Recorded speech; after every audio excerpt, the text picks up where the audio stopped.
اور اس درخت میں آپ روزانہ پانی ڈالیے، لیکن کبھی کبھی اگر وہ درخت آپ سے محبتانہ کہنے لگے حضرت ذرا میرے اوپر کرم کیجیے نا، پانی ڈالنے کے بجائے آپ جو مرغا کھا رہے ہو، بریانی کھا رہے ہو، کفتہ اور کباب کھا رہے ہو، مجھے بھی کبھی کفتہ اور کباب کھلا دیجیے، کبھی میرے اوپر بھی کرم کیجیے۔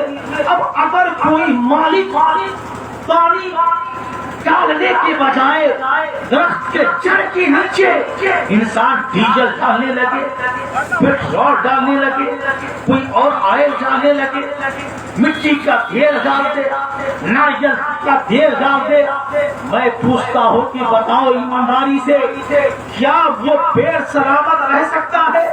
ہرگز وہ پیڑ سلامت نہیں رہ سکتا۔ کیوں؟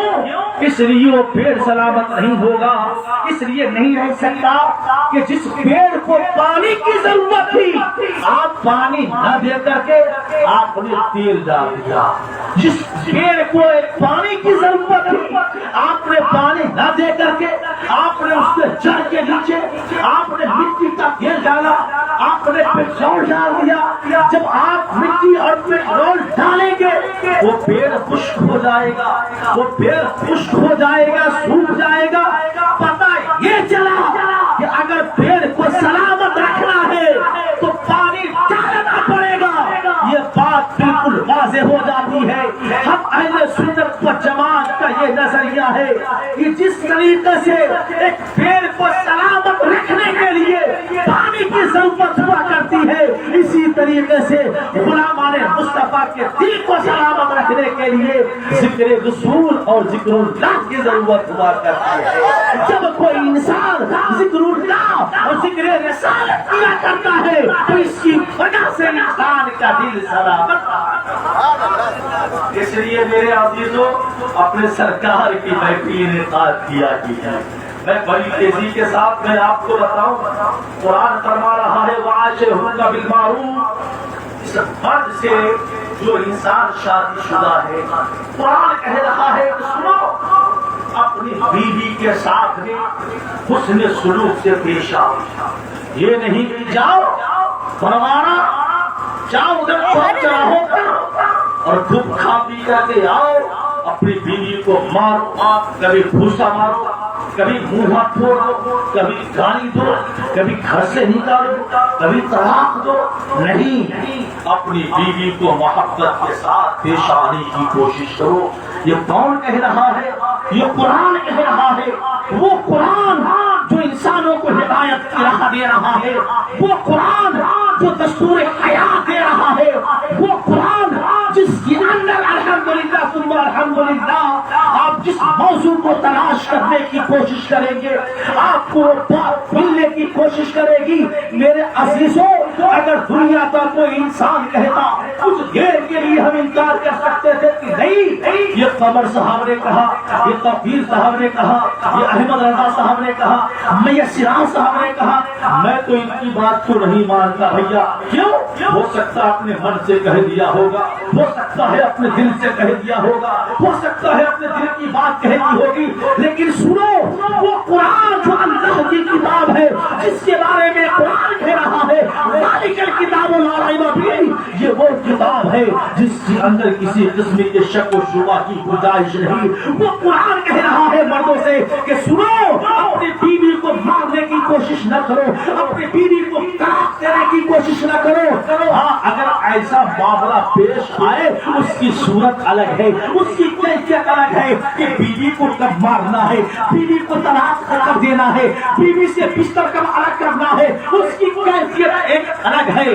تھوڑی سی بات ہو جائے اس کے لیے مارنے کی ضرورت نہیں، طلاق دینے کی ضرورت نہیں، ان کو گھر سے باہر کرنے کی ضرورت نہیں، بلکہ ان کے ساتھ محبت سے پیش آؤ۔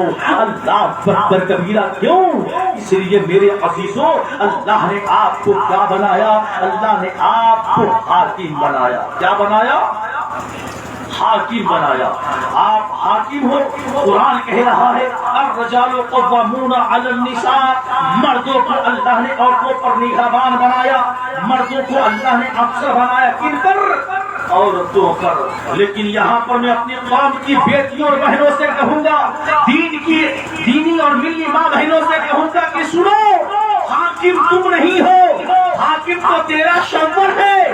تم حاکم بننے کی کوشش نہ کرنا، کیونکہ جن کا جو حق ہے اگر اسی پر وہ حق پر سلامت رہے پھر تو گھر کا دستور ٹھیک چلے گا۔ لیکن اگر تم حاکم بننے کی کوشش کی اور شوہر کو محکوم بنانے کی کوشش کر دیا تو پھر یہ یاد رکھنا، وہ گھر نہیں ہوگا بلکہ وہ گھر ویران ہوتا ہوا رہا۔ اللہ اکبر۔ آج ہماری کچھ قوم کی بیٹیاں اور بہنیں یہ سوچنے لگتی ہے کہ نہیں، میں جو کہوں گا میرا شوہر وہی کرے، اگر نہ کرے گا تو گالی دے دے کر کے کان کو چھید کر دے گا۔ اور ایسی گالی آپ سنیں گے ہر چیز چھید ہو جائے۔ کچھ لوگ آج ہی ایک صاحب ہم سے کہہ رہے تھے کہ مفتی صاحب میری بھابھی اتنی گالی دیتی ہے کہ میں کیا بتاؤں۔ میں نے کہا کیا بتاؤں، کیا کہوں، کیسے کیا کہا جائے؟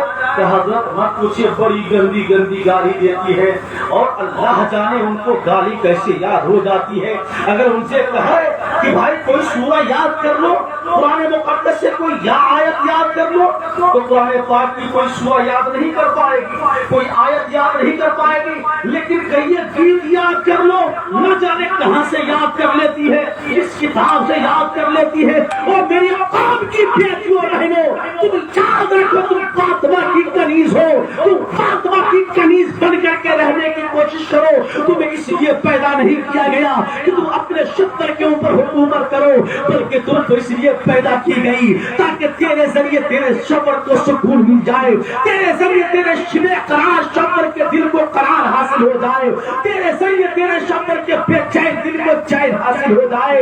اللہ اکبر کبیرہ۔ اگر کوئی بیوی ایسی نیک ہو جاتی ہے کہ جس کی وجہ سے اس کا شوہر راضی ہو جاتا ہے تو میرے مصطفیٰ ارشاد فرماتے ہیں ایسی بیوی جنت کی حقدار ہوگی۔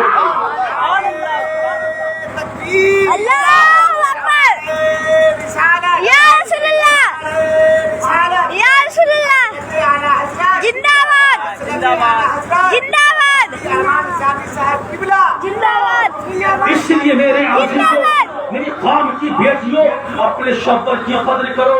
اگر تیرا شوہر تجھ کو ایک بات بھی کہہ دے اس کو برداشت کرنے کی کوشش کرو، بلکہ اگر تم سرکار کی حدیثوں کو دیکھو گی تو تجھے پتا چلے گا سرکار کی حدیث کہتی ہے، سنو، شوہر کے جسم پر چھالے پڑ جائے اور عورت اسے چاٹ چاٹ کر کے صاف کرے، شوہر کے ناک سے نکنوں سے پیپ بہے، خون بہے اور عورت اس کو صاف کرے، اس کو چاٹ جائے۔ اللہ اکبر۔ سرکار کی حدیث کہتی ہے معدت حقہ، پھر شوہر حق ادا نہیں ہو سکتا۔ اللہ اکبر کبیرہ۔ سمجھو میری قوم کی بیٹی اور بہنوں، تیرے شوہر کا مقام کتنا بلند والا ہے۔ تاریخ اٹھا کر دیکھو تو پتہ یہ چلے گا کہ جو عورتیں اپنے شوہر کی خدمت کی ہے اللہ تبارک و تعالیٰ نے ان کی خدمت کی وجہ سے ان کے ماں باپ کو بخش دیا ہے اور جنت کا پروانہ عطا کر دیا۔ ایک تاریخ کہتی ہے، حضور امام غزالی رحمۃ اللہ تعالیٰ علیہ فرماتے ہیں کہ سنو، ایک انسان جب سفر کے لیے نکلا اپنی بیوی سے کہا کہ سنو، چاہے جو ہو جائے گھر سے باہر قدم کو نہ نکالنا۔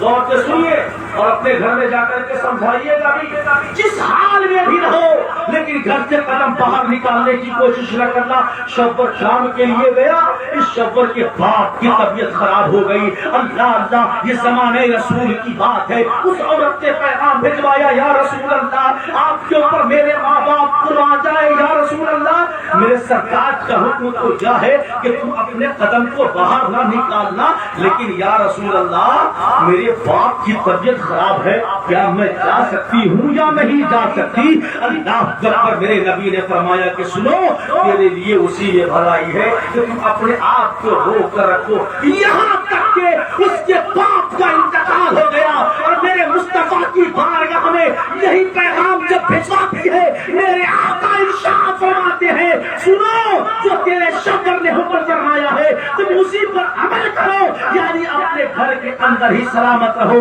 اللہ اکبر! لیکن یہ اللہ رب العزت کو اتنا پسند آیا، اتنا پسند آیا، اللہ رب العزت نے حضرت جبریل امین کے ذریعے مصطفیٰ کی بارگاہ میں پیغام بھیجوا دیا کہ جا کر کے کہہ دے کہ اللہ تبارک و تعالیٰ نے ان کی بیٹی کی وجہ سے ان کے باپ کو معاف کر دیا ہے اور جنت کا پروانہ عطا کر دیا۔ اللہ اکبر! پتہ کیا چلا؟ اگر ہماری قوم کی بیٹیاں بہنیں اپنے شوہر کی خدمت کر لے تو اللہ رب العزت انہیں جنت عطا فرمائے گا۔ لیکن مرد کم بدماش نہیں ہے، کم بدماش نہیں ہے، بڑا بدماش ہے، اور بدماش اتنا خود جائے مرغا مسلم توڑ کر کے آئے، خود جائے خوب پیٹ بھر کر کے آئے، اور گھر میں بیوی رو رہی ہے، بچہ رو رہا ہے، بلک رہے ہیں گھر کے لوگ، چاہے کو کچھ کھلانے کی کوشش کرے، ہاں ڈانٹ ڈپٹ مت پوچھیے، بہت ڈانٹ ڈپٹ کیا کرتے ہیں، لیکن نہیں، آپ مارا مت کرو، آپ سمجھایا کرو، آپ پیار محبت سے پیش آیا کرو۔ اللہ اکبر! روایت کے اندر اس بات کو ذکر کیا گیا، بات کو ختم کرنے والا ہوں، روایت کے اندر اس بات کو ذکر کیا گیا کہ ایک انسان بڑا غصہ پڑتا ہوتا ہے نا، نمک بھی پڑ جائے تو مر جائے، اگر کچھ داڑھی کبھی ہو جائے تو لے جائے۔ ایسا ہی ایک جوان تھا، جب کھانے کے لیے بیٹھا تو اس کو احساس ہوا کہ یار کھانا میں بڑا نمک ہے، اندر سے اس کی طبیعت اس طرف مائل ہوئی کہ لاؤ مار کر کے آج اسے منہ ہاتھ چھوڑا دیتے ہیں، لاؤ آج مارتے ہیں اسے۔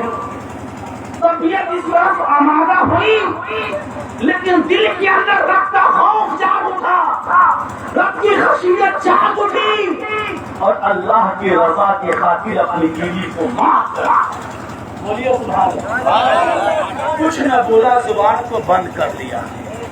زبان جب بند ہوئی، وہ انسان جب تک اپنی زندگی گزارا، لیکن جب موت واقع ہو گئی اور جب قبر کو اختیار کر لیا، دیکھنے والے نے خواب میں دیکھا یہ انسان جنت کا مزہ لے رہا ہے۔ پوچھا ہے انسان کس عمل کی وجہ سے تجھے جنت مل گئی؟ کس عمل کی وجہ سے تجھے جنت مل گئی؟ بتاؤ تو صحیح۔ غور سے سنو شادی شدہ لوگوں، اور جن کی شادی نہیں ہوئی ہے پریکٹیکل کر لو آنے والے وقت کے لیے۔ غور سے سنو، اس جوان نے کیا کہا؟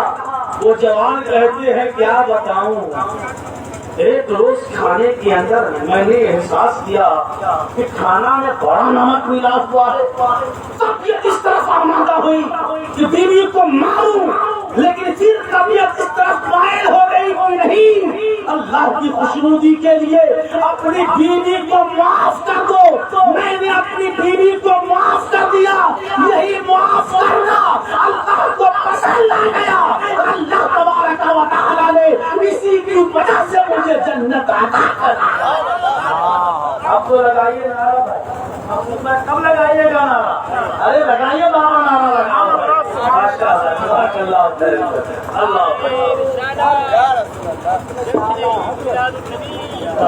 پتا کیا چلا؟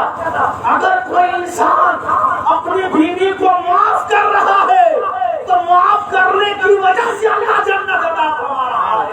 اللہ اکبر! اسی طریقے سے بیوی اگر اپنے شوہر کو راضی کر لیتی ہے اور راضی کرنے کی وجہ سے اللہ جنت عطا فرما۔ او میری قوم کی بیٹیوں اور وہ میرے قوم کے نوجوانوں، پروگرام سے یہی ماحصل ہے کہنے کا کہ آپ بھی اپنی زندگی میں تبدیلی پیدا کیجیے، جھوٹ غیبت چغلی بہتان سے بچیے، ہر بری چیزوں سے بچیے، ہر نشہ پر چیزوں سے بچیے۔ آپ لوگ ادھر توجہ دے تو ایک بات لے کے دیکھیے، کیا جی وہ دیکھیں گے، اللہ آپ کو سلامت رکھے، اور اس بات کو آپ سنیے، میں کیا عرض کرنا چاہ رہا تھا؟ ولید الشیخ اللہ رب محمد صلی اللہ علیہ وسلم، محمد عباد محمد صلی اللہ علیہ وسلم، بات جو کہنے کے لیے جا رہا تھا ذہن سے بات نکل گئی. ادھر ادھر کیجیے گا تو معاملہ نکل جاتا ہے, بات ذہن سے نکل جاتی ہے. میں نے تو میرے عزیزوں میں یہ عرض کرنا چاہ رہا تھا کہ اپنی بیوی کی قدر کیجیے, اور بیوی کو یہ چاہیے کہ اپنے شوہر کی قدر کریں. اسی کے اندر امن و امان ہے, اسی کی وجہ سے